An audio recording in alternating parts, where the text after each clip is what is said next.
starting today, atong ihatag atong best for the heavenly vision. Kita bang tanan anay pananahon? Praise the Lord. Let's enjoy God's presence. Make a bow before the Lord. Thank you, God.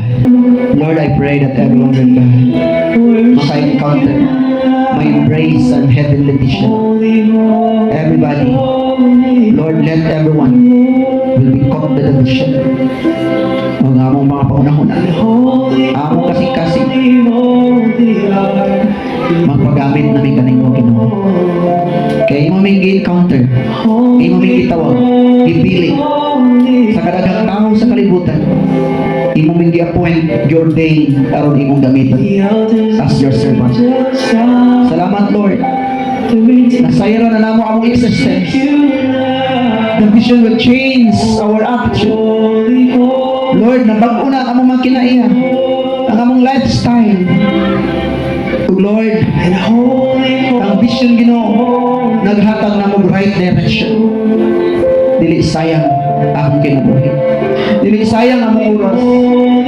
Dili mahurot among kinabuhi sa trabaho lang, sa pagpangitag sa labi.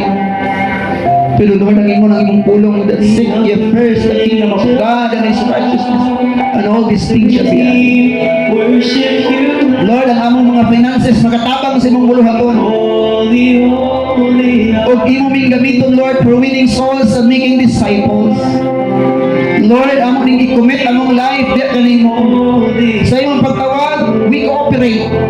We do believe you operate to every one of us. And right now, Lord, we decide to cooperate, Lord God, sa imong mga plano, sa layunin mo, Panginoon. Mangyari nawa ang kalooban mo. Lord, help us. Give us a new heart, a new spirit, a new direction.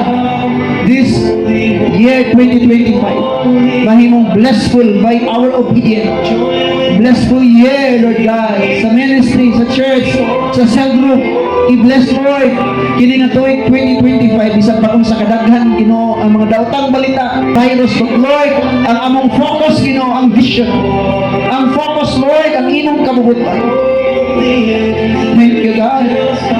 Lord, hindi na mo sayangan ang mga oras, mga panahon, ang mga gunto sa mong kinabuhi.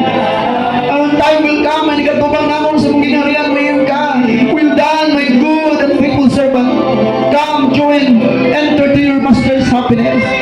Kung naman magigduyog sa mong kalipay, kaya mo sa lagatao na magidulsol mo balik sa mong tilan, nagmaya ang mga anghel sa kalangitan.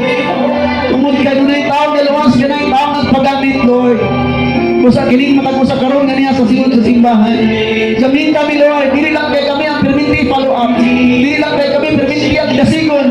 Kung dili kami na ang follow up, kami na ang mudasig, kami na po na magpagamit, kami na po, Lord, ang tungol. Dili lang kay kami perminti ang tungol, kung dili kami na po yung ato.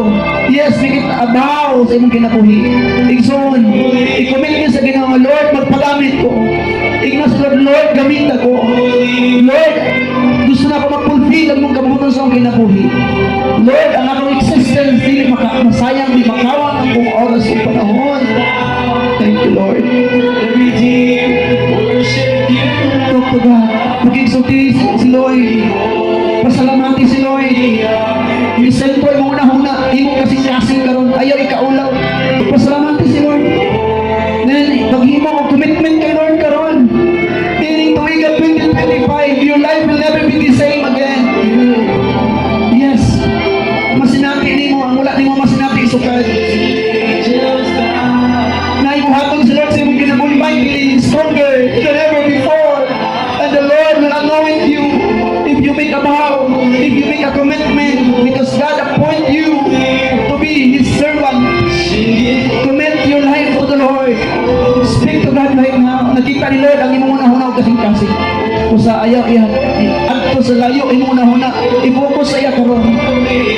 Lord, gamita pag ito kung gigamit na ko nimo Lord sa 2024, gamita pag ito Lord this year.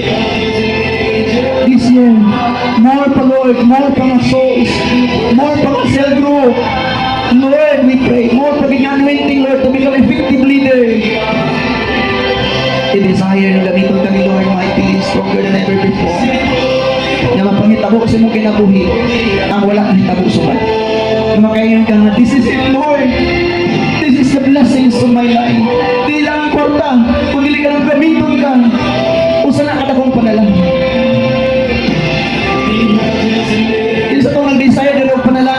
finances. Just obey the Lord your God. The Lord says, ino siya, idugang niya tanan. Kumunahon niya siya. Thank you, God. Thank you, Lord.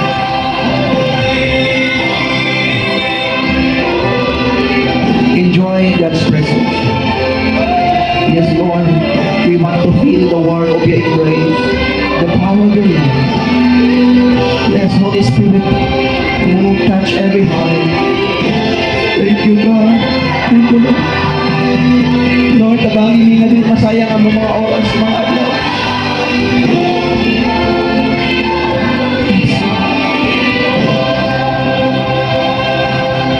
We give you glory. We give you honor. We give you praise. You are worthy. Yes, we worship you in the spirit and in truth.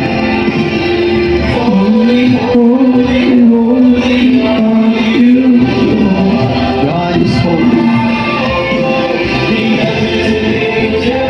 God is holy. The presence of God is holy. Ma-feeling mo ang holiness sa presence of God. Amen. Atong parapakan si Lord kung